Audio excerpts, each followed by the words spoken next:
good evening, folks. Welcome to another episode of Spilling Tea. I am your host, Tiffany Daniels. And yes, folks, we're going back to that horrible world known as the JRC, but before we do, a few of the usual disclaimers. So, first off, a little good news, at least on the job front. I did speak with HR earlier today, and it looks like we are going to get some ADA accommodations in motion for me to get some more support on my job. So, some good news there.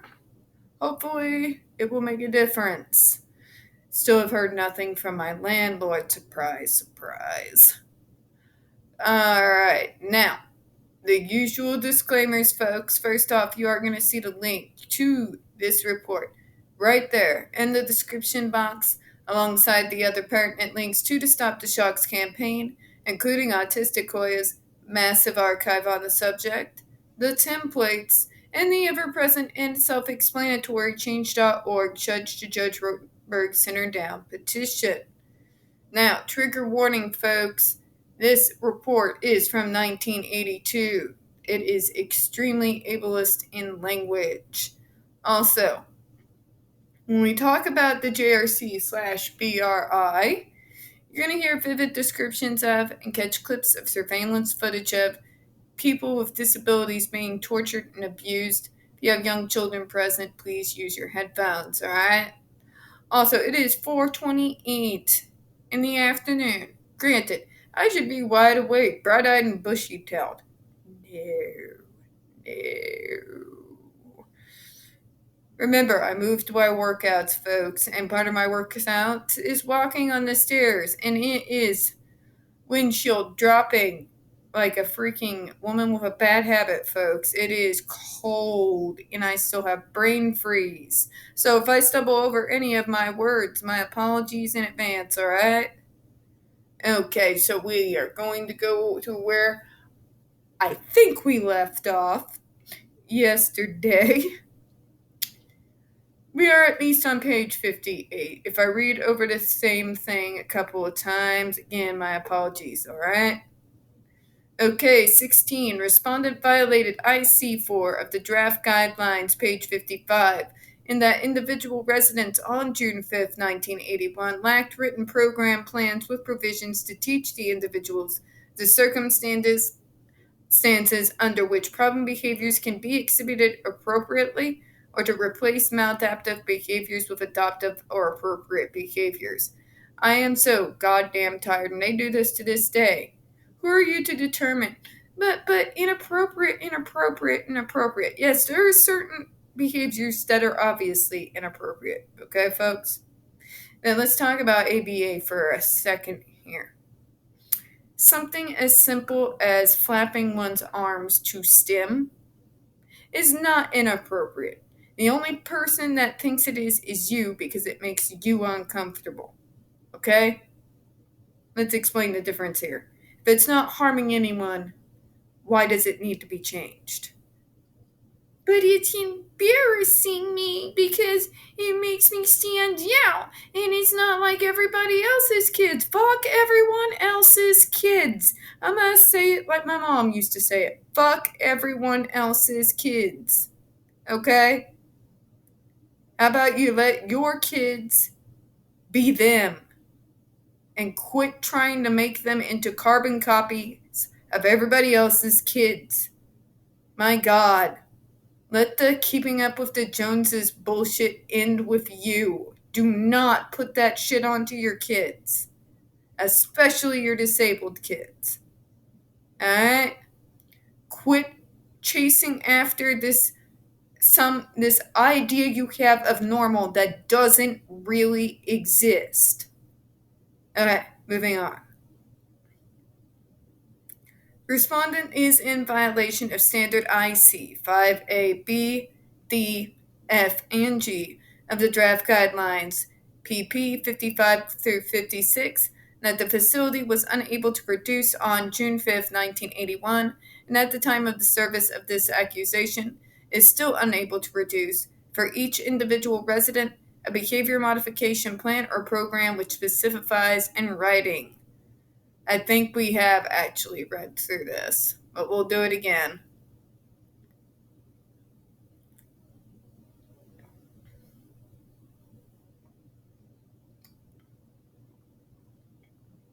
Still think ABA is garbage to try to throw on someone who has a neurological disability.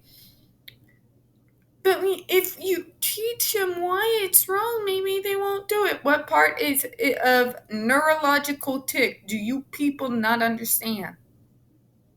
Goddamn.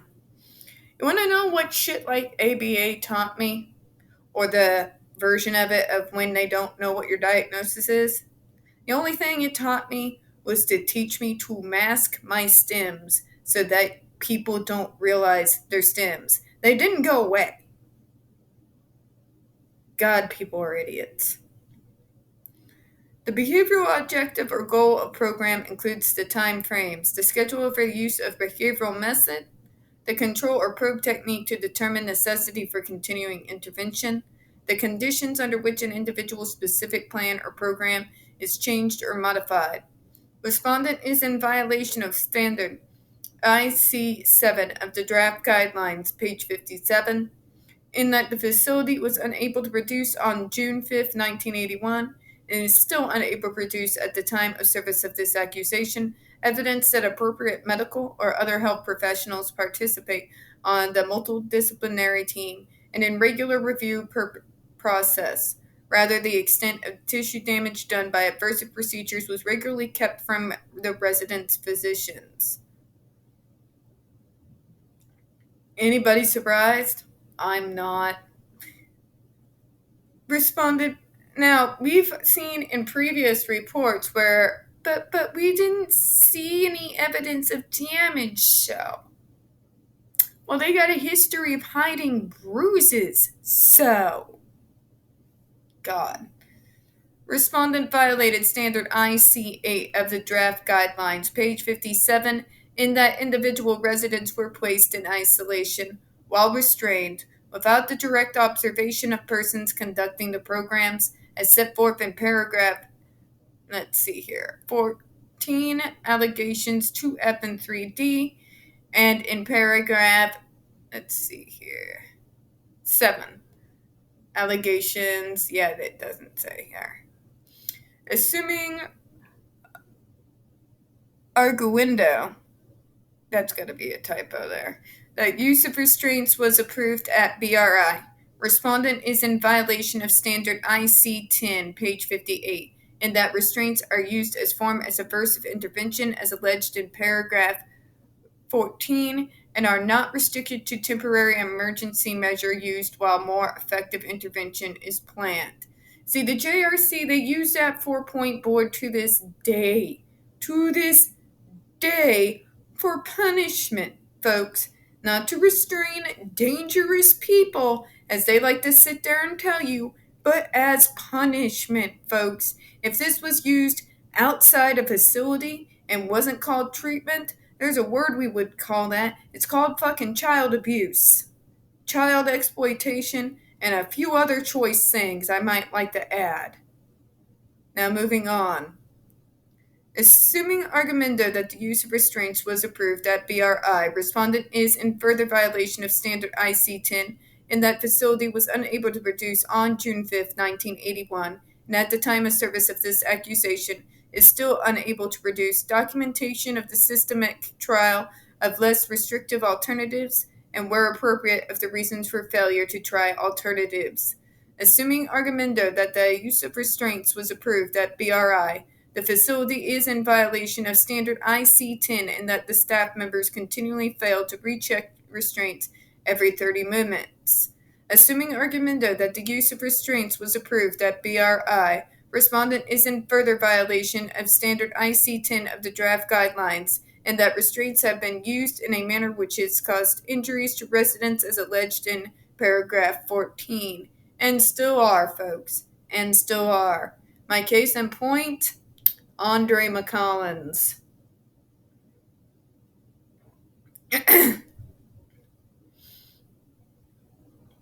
Vincent Militek, who died, if you remember. Actually, not long before this report came out. Assuming argumento that the use of the restraints was approved at BRI, respondent is in violation of Standard IC 11, page 59, in that restraints have been and continue to be used as punishment for the convenience of the staff and as a substitute for adequate programs. In other words, they use restraints because, well, they're bothering me, and this just makes it easier for me. God, where do they freaking like sadists are us? Is that where they get their employees? Respondent is in violation of Standard 2A1J of the Draft Guidelines, page 63, in that the facility has failed to have competent and qualified personnel implement and monitor individual residence plans as alleged in paragraph 14. Sorry, 15. 15? Yeah, I'm pretty sure. Respondent is in violation of Standard 2A1K of the Draft Guidelines, page 63, in that the facility was unable to produce evidence on June 5, 1981, and at the time of service of this accusation is still unable to produce evidence that individual residents and parents are fully informed as specified in the Draft Guidelines of the purposes, actions, and outcomes of aversive behavior interventions. And folks, if you think that they are doing that now, I got a river in Egypt, I can sell ya. Respondent is in violation of Standard 2A1M of the Draft Guidelines, page 63, in that the facility was unable to produce evidence on June 5, 1981, and at the time of the service of this accusation is still unable to produce evidence that the staff at BRI periodically conducts meaningful reviews of the residents' progress towards goals and objectives in individual plans.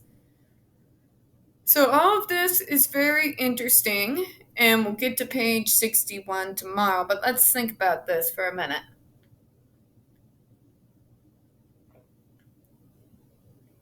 This is 1982.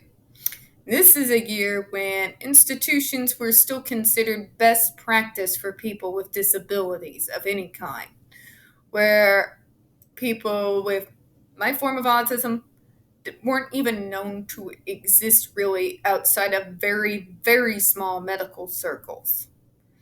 And they are looking at the BRI and how they use restraints and the way they are treating those kids at that school in California, and they see something very, very, very, very wrong.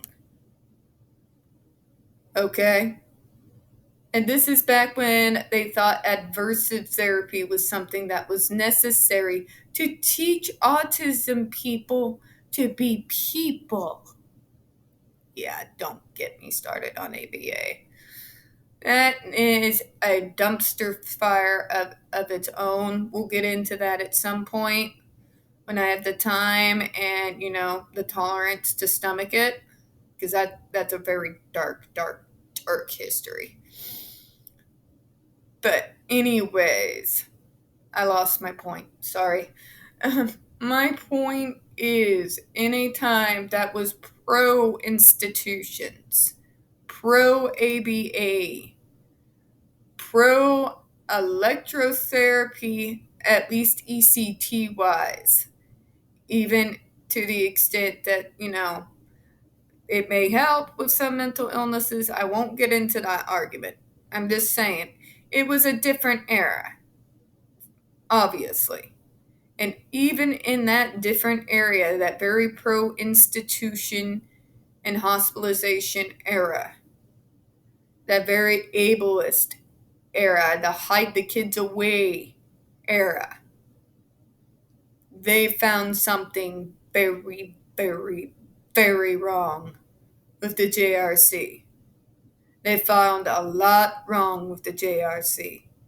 And in spite of all their very hard work, all the data and the evidence that they compiled, and in spite of them shutting it down in California, still, no federal investigation has been done on this place to date. To date. In fact, our folks up in Washington did their due diligence to overturn and protect these bastards who have gotten away with the murder of 6 kids and have gotten away with sexual assault, physical abuse, torture, sadism, starving the kids, sleep depriving the kids. The list goes on, folks. These folks that work at this school wouldn't be out of place working in Auschwitz. I'm just going to say it. It is the same shit. It is the same shit. And you can sit there and growl at me all you want to, but the only reason why you do it is because the medical community in Massachusetts will sit there and tell you it's treatment, and you believe it. Yeah. Now, on that note, I'm going to go ahead and close out for this evening. We don't get very many views on this channel, especially on this subject. The few that we do get do tend to get removed from time to time. So, folks, please don't forget to hit that like button. Hit subscribe. Don't forget to hit the comments. I do appreciate your time this evening. And as always, we here at Spilling Tea hope you have a good one. Bye-bye.